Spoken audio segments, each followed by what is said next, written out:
Yan mga kapistol ba, naglagay na kami dito ng mga poste sa labas. Yan, mapansin nyo. Bali nagdugtong kami ng poste. Dahil ito naman ay may mga bakal na nakaabang. Bali sininsil lang namin. Kaya kung mapansin nyo, hinanap namin yung bakal nya. Tapos naglagay kami, nag-welding kami para mas matibay yan. Bali hanggang dito yan. Yan. Yan. Mabubuhusan na lang yan. Bali ang forma lang gamit namin ay 3 piraso. Kaya gagawa lang namin palipat-lipat. Tapos pag nabuhusan yung iba, bago namin palitadahan. Yan, katulad nito. Tatanggalin nito, ililipat dito sa 3. Tapos palitadahan na namin yon. Ang buka na. Yung mga nagawa na.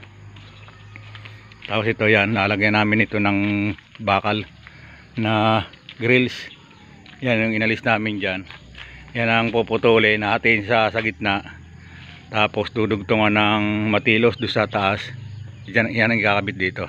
Tapos itong likod ay hindi na siya grills. Sasarayan namin ito ng hollow block dito. Tapos itong tapat ng tangke, lalagyan namin ng ganito. Yan. Lalagyan namin yan dito. Hindi sa lugar na to para may hangin siya. Tapos ang buhos niya hanggang dito sa ibabaw ulit na yan. Tapos ang PVC na to ay durugtungan, ilalabas sa dito. Ano? Bali nasa labas na kami, tapos na kami doon sa loob ng kabahayan.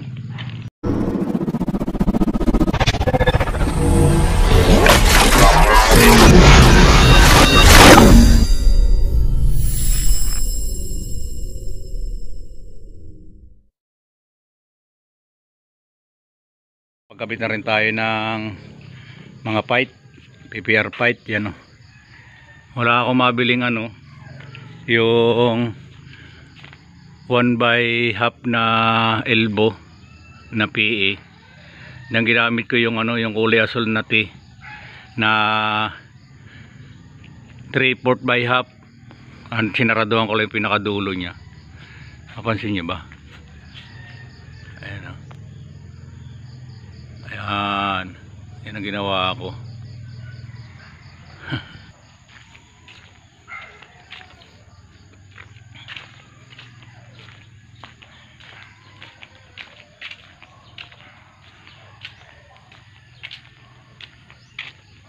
Balang hindi pa natitira itong harap.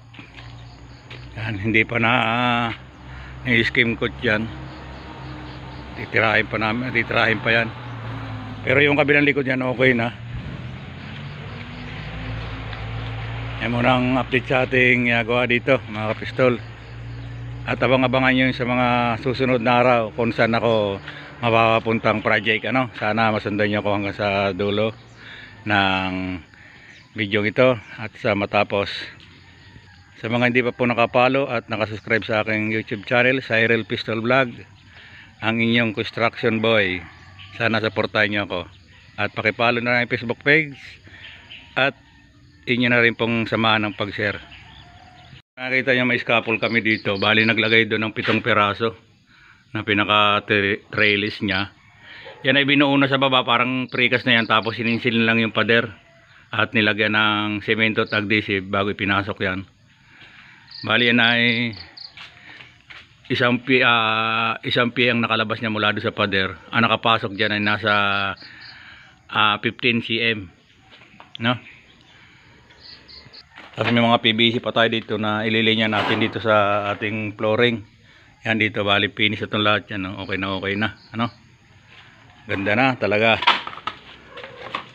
Sabi ko, magandang pagtingnan pag nakakatapos ka ng isang successful na project na kahit yung mga nanonood ay matutuwa sa ginagawa natin at magkakaroon sila ng inspiration na makapagpagawa sila ng mga kanilang bahay-bahay, lalo na sa mga OFW natin dyan. Shout out sa inyo.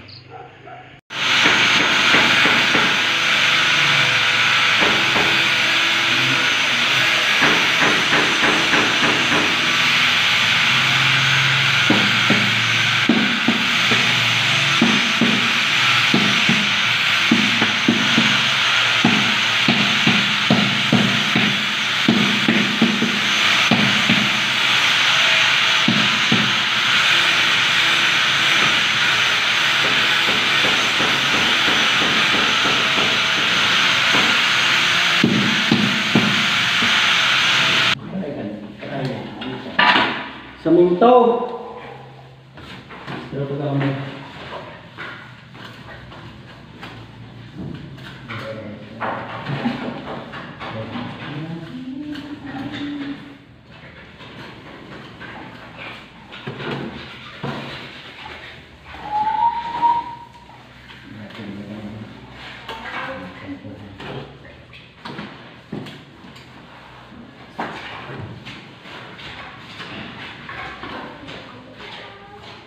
Yan po.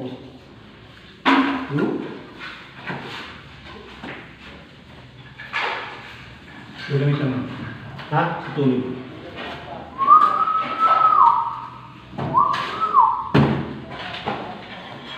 Kailangan niyo maliit. Okay. Kailangan. Ha? Guhin niyo na rin yan. Ha? Guhin niyo na rin yan. Ano? Sa kabila. Ano? Sorry. Sakto. Ay. Sabi ko na. Para sa kong bali lang.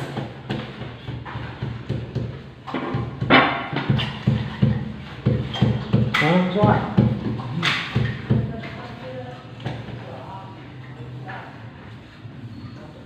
Ha? 15. 15.5. 15.5 na lang.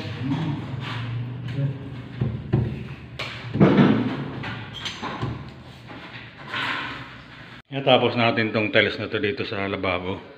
Tapos ang sinusunod naman natin ngayon na ito. Kinakabitan natin tong cabinet na to. Tsaka yung kasama yung kanyang laboratory, ano. Bali na dito yung mga fittings niya. Yung mga tubo na may fit trap siyang kasama. Yan, bali dito natin ilalagay siya. Saktong-sakto lang sukat natin dun sa bulb niya. Yan yung bulb niya. Pero kung pakunti pa siya dito, maganda saan. Dahil lang sukat lang talaga ito, 60 ang cabinet niya. Ay saktong-sakto rin sa guhit ng tiles. Tapos yung paa niya adjustable. Kaya ito nakaklibe. Bali tinas ko lang doon para maging nakalibel siya. Ayan. Tapos sa pagkabit na nito, bali na ay 30 peraso. Tapos may isang saris sa taas. Bali bubuhusan na lang yung mga poste. Ayan. Sulok na, tapos yung sabi binubuhusan na nila. Tapos yung ginagawa natin sa... Yan ito, okay na.